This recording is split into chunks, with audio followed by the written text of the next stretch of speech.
থামুন, ঢেঁকি শাক দিয়ে ছোট মাছের এমন চচ্চড়ি যদি এখনো না খেয়ে থাকেন, তাহলে আজকের এই ভিডিওটা শুধুমাত্র আপনার জন্য।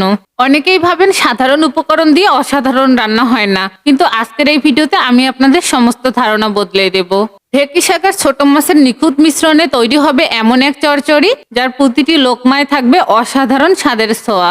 রান্নাটা যেমন সহজ, তেমনি খেতেও ভীষণ মজাদার। তাই আর দেরি না করে চলুন ধাপে ধাপে দেখে নেই কিভাবে বানাবেন ঢেঁকি শাক দিয়ে ছোট মাছের চচ্চড়ির রেসিপি তৈরি করার জন্য সবার প্রথমে আমি এখানে নিয়েছি 4 আটি ঢেঁকি শাক। যতদূর পর্যন্ত ঢেঁকি শাকের ডাঁটাটা নরম থাকবে, ঠিক সেই পর্যন্ত কিন্তু পাতা সহ এই ডাঁটাগুলোকে আমি ছোট ছোট টুকরো করে ছিঁড়ে নেব। ঢেঁকি শাকে আছে প্রচুর পরিমাণে ভিটামিন এ, যা চোখের দৃষ্টিশক্তি বৃদ্ধি করে, এছাড়াও কিন্তু দাঁতের ক্ষয় দূর করে, সকল ধরনের প্রদাহ কমিয়ে লিভারকে সুস্থ রাখে, জ্বর, সর্দি, কাশি এবং কি বাতের ব্যথা দূর করে, এছাড়াও কিন্তু জন্ডিসের জন্য এই ঢেঁকি শাক মহা ঔষধ হিসেবে কাজ করে। সবগুলো শাক বেছে নেওয়া হয়ে গেলে এগুলোকে ভালোভাবে ধুয়ে পরিষ্কার করে নেব। চচ্চড়ির মধ্যে দেওয়ার জন্য আমি এখানে আলু কুচি করে কেটে নিয়েছি। এখন এই আলুগুলোকে ধুয়ে পরিষ্কার করে একটি বাটির মধ্যে দিয়ে দিব। এরপর এখানে অ্যাড করে দেবো হলুদ গুঁড়ো 1 টিস্পুন, শুকনো লঙ্কার গুঁড়ো 1 টিস্পুন, গরম মশলার গুঁড়ো 1 টিস্পুন, আর অ্যাড করে দেবো স্বাদ মতো লবণ। এরপর এর মধ্যে অ্যাড করে দেবো ফালি করে কেটে রাখা কাঁচামরিচ, আর দিয়ে দিব রসুনের কোয়া। এরপর এখানে অ্যাড করে দেবো সামান্য পরিমাণ তেল দিয়ে দেওয়ার পর হাতের সাহায্যে এই সমস্ত উপকরণগুলোকে ভালোভাবে মেখে নেব। সবগুলো উপকরণ যখন হাতের সাহায্যে সুন্দরভাবে মেখে নেওয়া হয়ে যাবে, এ পর্যায়ে আমি এখানে অ্যাড করে দেবো ধুয়ে পরিষ্কার করে রাখা মাছগুলো। আজকের এই চচ্চড়িটা কিন্তু আমি ট্যাংরা মাছ, টাকি মাছ আর শিঙি মাছ দিয়ে করতেছি। এখন এই মাছগুলোকে আমি আলুর সাথে আলতো হাতে ভালোভাবে নেড়েচেড়ে মেখে নেব। ঢেঁকি শাক দিয়ে এভাবে ছোট মাছের চচ্চড়িটা রান্না করলে কিন্তু টেস্টটা সত্যি অসাধারণ হয়। হাতের নাগালে কখনো যদি ঢেঁকি শাকটা পেয়ে থাকেন, তাহলে ছোট মাছ দিয়ে এভাবে অবশ্যই একবার চচ্চড়ি তৈরি করে খাওয়ার ট্রাই করবেন। মাছগুলো যখন সুন্দরভাবে মেখে নেওয়া হয়ে যাবে, ঠিক ওই পর্যায়ে আমি এখানে ধুয়ে পরিষ্কার করে রাখা ঢেঁকি শাকগুলোকে দিয়ে দিব। এখন এই ঢেঁকি শাকগুলোকে সমস্ত উপকরণের সঙ্গে আলতো হাতে ভালোভাবে নেড়েচেড়ে মিশিয়ে নেব। এ পর্যায়ে অবশ্যই খেয়াল রাখবেন কোনোভাবেই যেন মাছগুলো ভেঙে না যায়।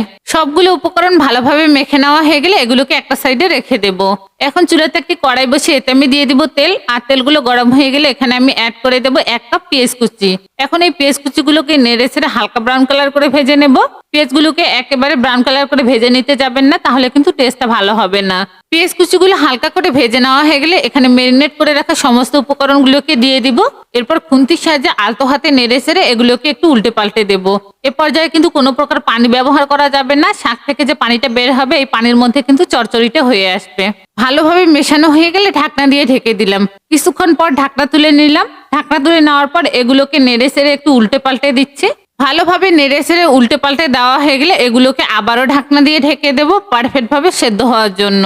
5 থেকে 7 মিনিট পর আবারও ঢাকনা তুলে নিলাম। ঢাকনা তুলে নেওয়ার পর খুন্তির সাহায্যে আমি এগুলোকে আবারও একটু নেড়ে চেড়ে তল উপর করে দেব, যাতে চচ্চড়িটা পারফেক্ট ভাবে হতে পারে। এগুলোকে ভালোভাবে নেড়ে চেড়ে মেশানো হয়ে গেলে আবারও সমান করে ঢাকনা দিয়ে ঢেকে দিলাম। চচ্চড়ির মধ্যে থাকা পানিটা যখন পুরোপুরি শুকিয়ে আসবে, ঠিক ওই পর্যায়ে ঢাকনা তুলে ঝাঁকি দিয়ে এগুলোকে একটু উল্টে পাল্টে নেব। এ পর্যায়ে কিন্তু চচ্চড়ির মধ্যে সুন্দর একটা কালার চলে এসেছে, আর চচ্চড়ি থেকে তেল ছাড়তে শুরু করেছে। এখন এগুলোকে নামিয়ে সার্ভ করে নেব। অসাধারণ স্বাদের ছোঁয়া পেতে চাইলে অবশ্যই কিন্তু ঢেঁকি শাক দিয়ে ছোট মাছের এই চচ্চড়িটা একবার হলেও বাসায় ট্রাই করে দেখবেন। এর স্বাদ যদি একবার আপনার মুখের মধ্যে লেগে যায়, তাহলে কিন্তু কখনোই এর টেস্টটা আপনি ভুলতে পারবেন না। আমার চ্যানেলে নতুন হয়ে থাকলে অবশ্যই চ্যানেলটাকে সাবস্ক্রাইব করে রাখবেন, আর ভিডিও ভালো লেগে থাকলে অবশ্যই আপনার ফ্রেন্ডস এন্ড ফ্যামিলির সাথে রেসিপিটাকে শেয়ার করবেন। আল্লাহ হাফেজ।